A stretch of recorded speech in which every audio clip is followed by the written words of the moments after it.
I really didn't want to go to Vovchansk because almost none of the guys come back from there.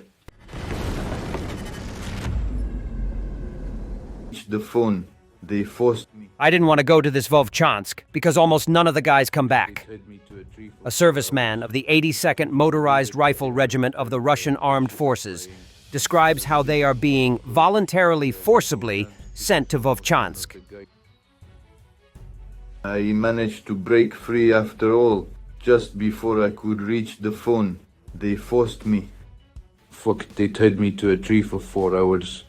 Can you believe it? Damn, it's terrifying. Witches are flying.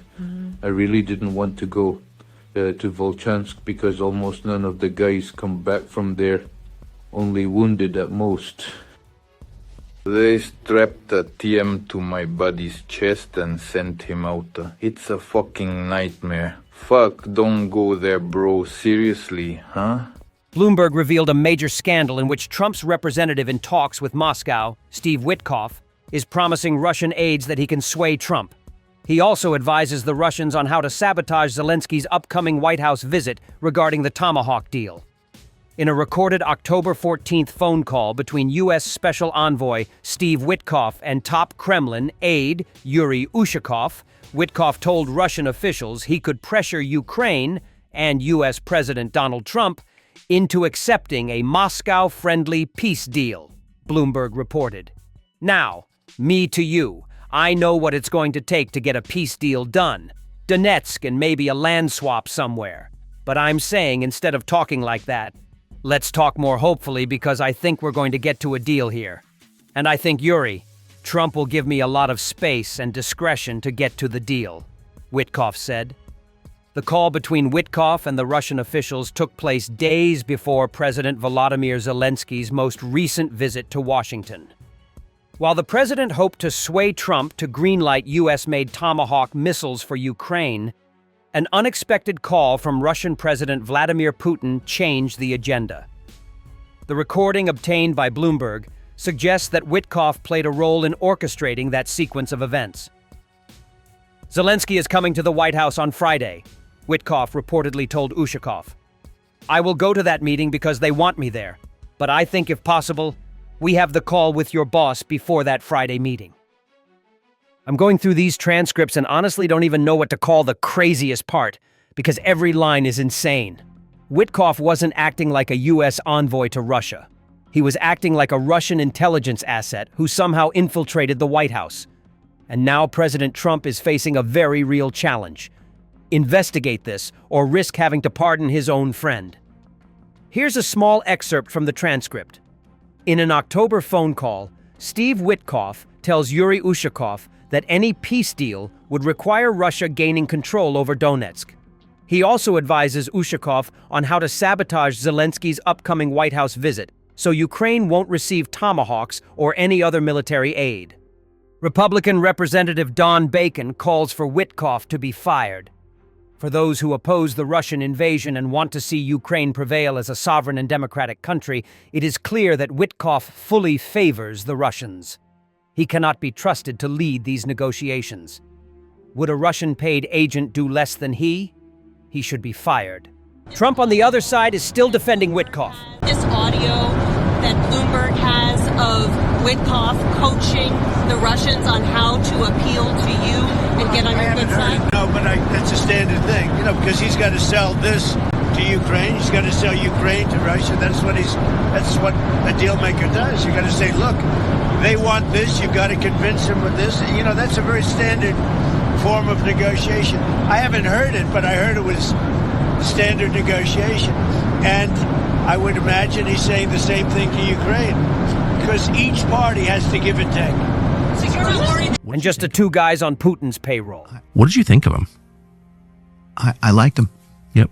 I thought he was straight up with me. Of course, by the way, I've said that. And you can imagine, by the way, I say that, I get pilloried. Oh my gosh, you're actually saying. There's a word called communication, which many people would say, I shouldn't have had because Putin is a bad guy. I don't regard Putin as a bad guy. That is a complicated situation, that war, and all the ingredients that led up to it. And it's never just one person, right? So I think we're gonna figure it out. Russia launched a massive overnight strike on Ukraine, targeting Kiev and multiple regions with drones, Calibers, Kinzhal, Iskander-K missiles, and ballistic weapons. In Kiev, at least 6 people were killed and dozens injured. High-rise residential buildings were hit in Pantsir-S and Dnipro districts, with more strikes this morning in Sviatoshin. A drone slammed directly into an apartment in Rusanivka.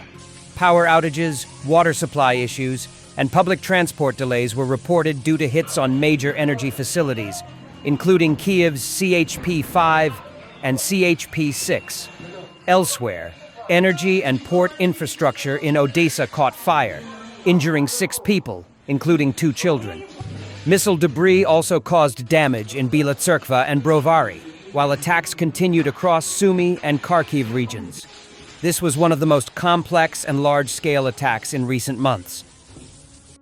A Z-blogger spoke about the ineffectiveness of Russian electronic warfare systems on combat aircraft, which led to massive aviation losses. None of the electronic warfare and electronic countermeasure systems, which Russian military called the best in the world, were able to reliably protect their planes in a real war. For many, including me, the effectiveness of our aircraft electronic warfare in Laos at the beginning of the campaign was, of course, a shock. Naturally, here in Russia, everything is perfectly fine. Everything is wonderful. Tears of happiness in the eyes. This is all in Laos. They were shooting down everything and everyone. Both Su-34s with Kibini and those covered with group protection containers, and helicopters with electronic warfare, and ground stations, and Su-30SM with their CREP and Su-355. All the most modern and advanced equipment we have was being shot down in batches. They were shot down by the all-powerful Soviet buy systems, old S-300s, and ancient man-pads. We comforted ourselves at first with things like, we were just too close. The angle was wrong. Why the hell is it placed there? It should be here, but it's there. We have the same frequencies for air defense and the system can't are everyone at once. The cartridges are the wrong length. And if only the NATO Ukrainians got these complexes, because everything works badly against us, but there, it would work perfectly. And all the missiles ist. No way. I won't describe the technical reasons here. Because most technical flaws were fixed and working electronic warfare stations are installed on almost every tactical aircraft. But the miracle still didn't happen. The reason is standard: indifference. Thanks for watching, and don't forget to subscribe. Also, if you want to support Warthog Defense, please become our member and get early access to new videos, exclusive members-only videos, and become administrator in comment section. The membership link is in the description. Every day. We had a guy last week at 6 rescues in 6 days. You know, he's doing the job every day.